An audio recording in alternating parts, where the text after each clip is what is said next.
Assalamualaikum warahmatullahi wabarakatuh. Alhamdulillahilladzi arsala rasulahu bil huda wa dinil haqq liyudhhirahu 'alad dini kullihi walau karihal kafirun. Asyhadu an la ilaha illallah wa asyhadu anna Muhammadar Rasulullah. Allahumma salli wa sallim wa barik ala sayyidina wa nabiyyina Muhammadin wa ala alihi wa sahbihi faman tabi'ahum bi ihsanin ila yaumiddin. Faqala Allah Ta'ala fil Qur'anil Karim, a'udzu billahi minasyaitonir rajim. Bismillahirrahmanirrahim. Ya ayyuhalladzina amanu taqullaha haqqa tuqatih wa la tamutunna illa wa antum muslimun. Jamaah salat subuh yang mudah-mudahan dirahmati oleh Allah Subhanahu wa taala. Puji dan syukur hanya milik Allah Subhanahu wa taala. Salawat serta salam marilah kita sanjungkan kepada junjungan kita Nabi besar kita Muhammad sallallahu alaihi wasallam, kepada keluarganya, kepada sahabatnya, kepada pengikutnya yang senantiasa menjalankan risalahnya hingga akhir zaman nanti. Jamaah rahimakumullah, pada kesempatan ini saya masih akan melanjutkan yaitu hadis-hadis yang terkandung di dalam kitab Riyadhus Shalihin, yang sekarang yaitu menginjak kepada hadis yang nomor ke-15 dan menginjak ke bab kedua yaitu bab taubat. Hadisnya yaitu yang nomor ke-6. Allah Subhanahu wa taala akan selalu menerima taubat kita dimanapun kita bertaubat, kapanpun itu waktunya dan dimanapun. Sebelum taubat kita terlambat, yaitu diantaranya nyawa kita sudah berada di kerongkongan, seperti di dalam sabdanya Rasulullah SAW bersabda, wa an Abi Abdurrahman bin Abdullah bin Umar bin Al-Khattab radhiyallahu an anin Nabi sallallahu alaihi wasallam qala inna Allaha azza wa jalla yaqbalu taubatal abdi malam yughirghir. Artinya dari Abu Abdurrahman Abdullah bin Umar bin Al-Khattab radhiyallahu an dari Nabi sallallahu alaihi wasallam bahwa beliau bersabda, sesungguhnya Allah azza wa jalla menerima taubat setiap hamba sebelum nyawanya sampai di kerongkongan dalam keadaan sakaratul maut. Di dalam hadis tersebut yang perlu diketahui yaitu di dalam kata malam yughirghir, sebelum nyawa sampai di kerongkongan, yakni pada saat ataupun sewaktu nasa ataupun sakaratul maut. Perumpamaan ini seperti air yang dimasukkan ke mulut orang yang sakit keras, maka dia mengembalikan air itu ke pangkal kerongkongannya karena tidak sanggup lagi untuk menelan air tersebut.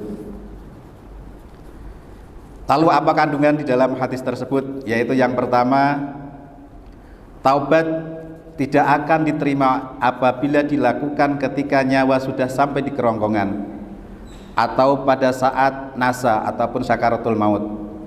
Allah Subhanahu wa taala berfirman di dalam surat An-Nisa ayat yang ke-17, a'udzu billahi minasyaitonir rajim, innamat taubatu 'alallahi lilladzina ya'maluna su'a bijahalatin summa yatubuna min qarib faulaika yatubu Allahu 'alaihim wa kana Allahu aliman hakima.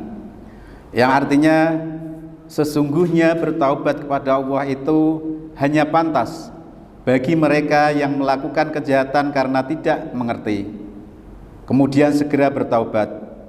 Taubat mereka itulah yang diterima oleh Allah. Allah Maha mengetahui lagi Maha bijaksana. Dan setiap orang yang bertaubat sebelum kematian menjemput, maka berarti ia telah bertaubat dalam waktu dekat ataupun segera bertaubat.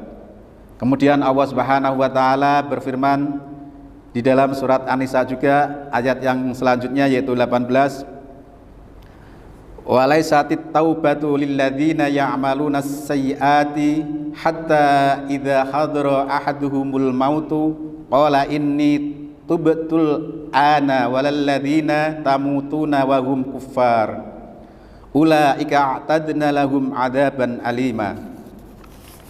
Yang artinya, dan taubat itu tidaklah diterima Allah dari mereka yang melakukan kejahatan hingga apabila datang ajal kepada seseorang di antara mereka, barulah dia mengatakan, saya benar-benar bertaubat sekarang. Dan tidak pula diterima taubat dari orang-orang yang meninggal sedang mereka dalam kekafiran. Bagi orang-orang itu telah kami sediakan azab yang pedih. Surat An-Nisa ayat yang ke-18. Oleh karena itu Allah Tabaraka wa Ta'ala tidak menerima taubat Fir'aun, yaitu ketika dia beriman saat ditenggelamkan ke dalam laut.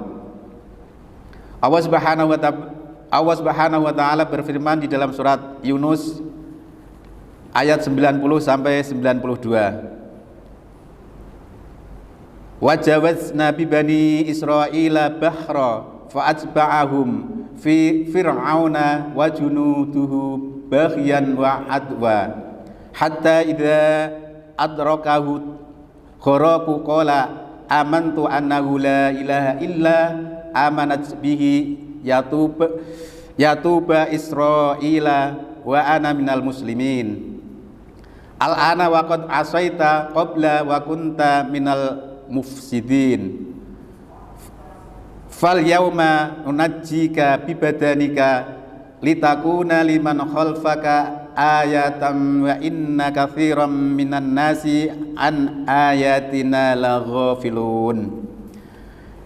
Yang artinya, dan kami selamatkan Bani Israel melintasi laut, kemudian Fir'aun dan bala tentaranya mengikuti mereka untuk menzalimi dan menindas mereka, sehingga ketika Fir'aun hampir tenggelam, dia berkata, aku percaya bahwa tidak ada Tuhan melainkan Tuhan yang dipercayai oleh Bani Israel, dan aku termasuk orang-orang muslim yang berserah diri.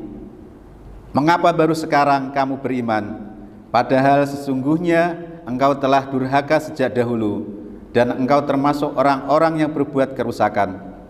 Maka pada hari ini kami selamatkan jasadmu agar engkau dapat menjadi pelajaran bagi orang-orang yang datang setelahmu. Tetapi kebanyakan manusia tidak mengindahkan tanda-tanda kekuasaan kami. Kemudian yang kedua, yaitu di antara syarat bertaubat adalah harus dilakukan sesegera mungkin, yakni sebelum berada dalam keadaan yang tidak memungkinkan lagi untuk bertahan hidup. Jamaah rahimakumullah, dari hadis di atas dan ayat-ayat tadi maka dapat kita ambil pelajaran, marilah kita bertaubat sesegera mungkin, selagi masih ada waktu, masih ada kesempatan, selagi nyawa belum ditenggorokan. Kemudian kita dapat mengambil dari apa yang telah dilakukan oleh Qarun. Mereka bertaubat, Qarun bertaubat di saat nyawa udah di tenggorokan, maka Allah Subhanahu wa Ta'ala tidak menerima lagi taubat Fir'aun tadi, Fir'aun. Maka dari itu, marilah kita selalu bertaubat dimanapun, kapanpun, dan sesegera mungkin. Mungkin dari saya hanya itu yang dapat kami sampaikan. Apabila ada kesalahan di dalam penyampaian, mohon maaf. Kita tutup dengan doa kafaratul majelis. Subhanakallahumma wa bihamdika asyhadu an la ilaha illa anta astaghfiruka wa atubu ilaik. Billahi taufiq wal hidayah. Wassalamualaikum warahmatullahi wabarakatuh.